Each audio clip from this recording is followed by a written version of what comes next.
تو اگر 72 accidents reported in this year ہیں اس میں 63 فیٹیلٹیز ہے. تو آپ دیکھ سکتے ہیں کہ 90% فیٹیلٹی ریٹ ہوتا ہے جب بھی کوئی بائکر اپنی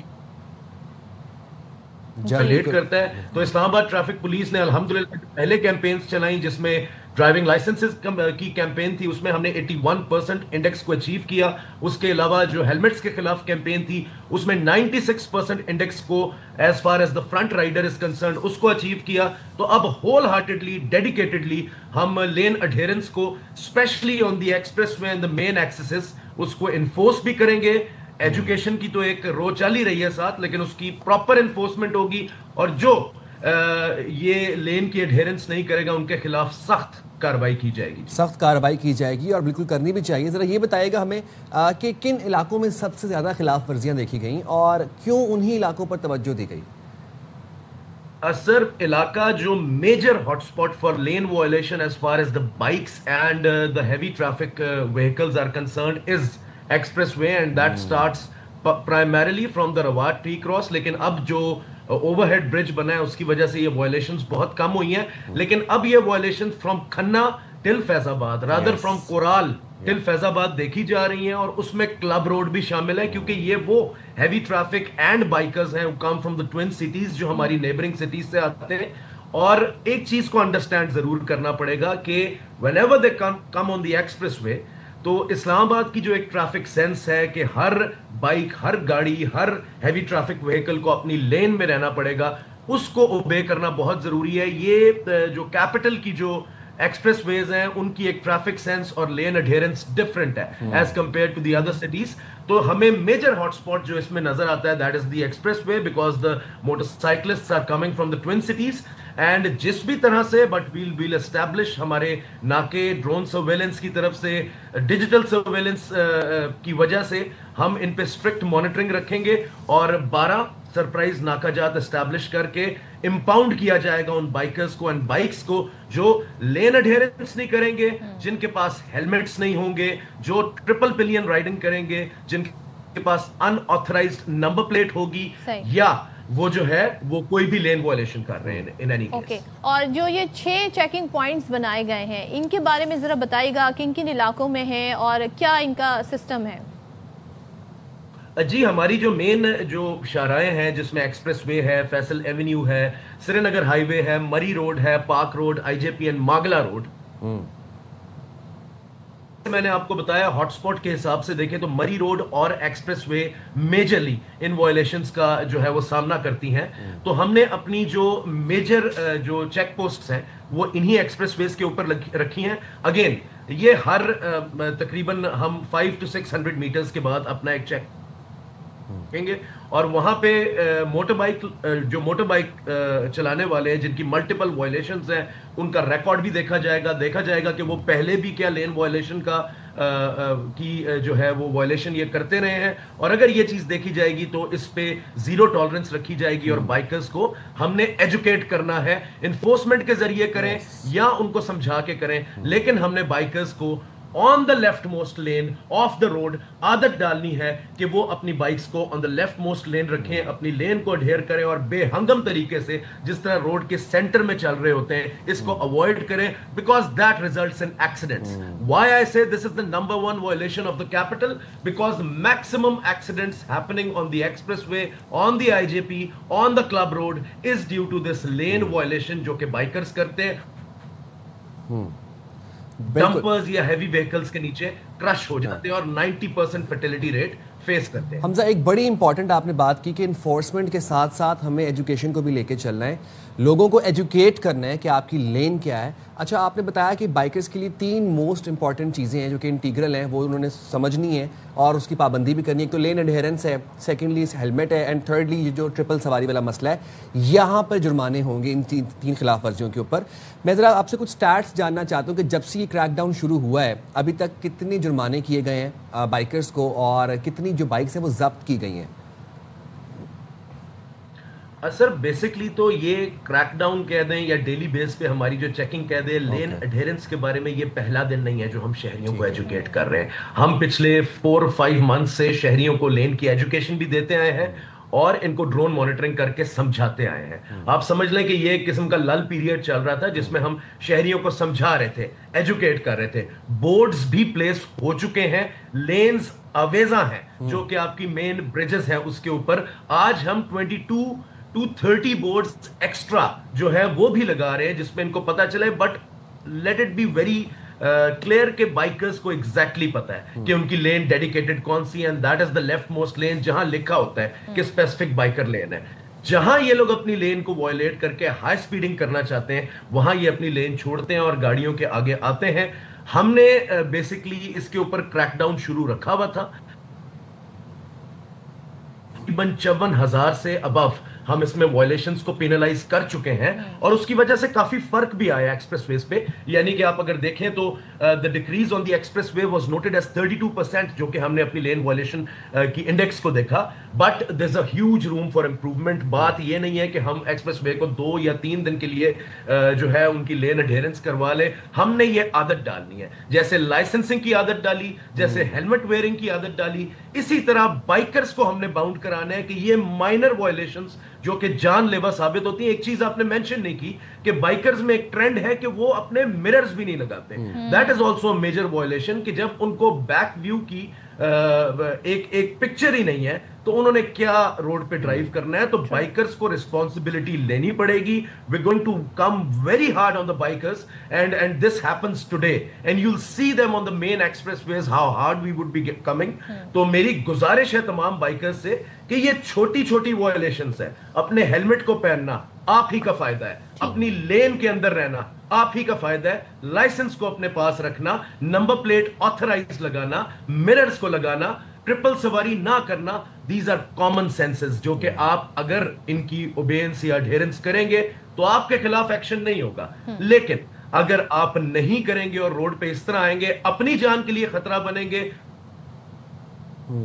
صحیح یہ خطرہ بنیں گے, تو ڈیفینیٹلی ہم اپنا کام کریں گے اور ہم سخت پینلٹیز کریں گے. کیپٹن حمزہ ایک چیز اور میں جاننا چاہوں گی, ظاہر ہے ہمارے یہاں یہ کلچر نہیں ہے, بیکاز میں تو جس شہر سے بات کر رہی ہوں وہاں تو ہم سڑک پہ نہیں دیکھتے جی کہ سائیکل کے لیے یا بائک والوں کے لیے کوئی الگ سے لین باقاعدہ پراپر بنی ہو. اگر بنی بھی ہے تو لوگ اس کو فالو نہیں کرتے ہیں. اب بائک لینز پہ یہاں پہ اسلام آباد میں گرین مارکنگ کی گئی ہے, تو یہ کیا کمپلیٹ ہو گئی ہے اور کیا لوگوں کو اس کی بھی پابندی کرنی ہوگی؟ اگر وہ نہیں کریں گے تو پھر اس پر کیا کوئی جرمانے ہیں, اس خلاف ورزی پر کیا ایکشن ہوگا؟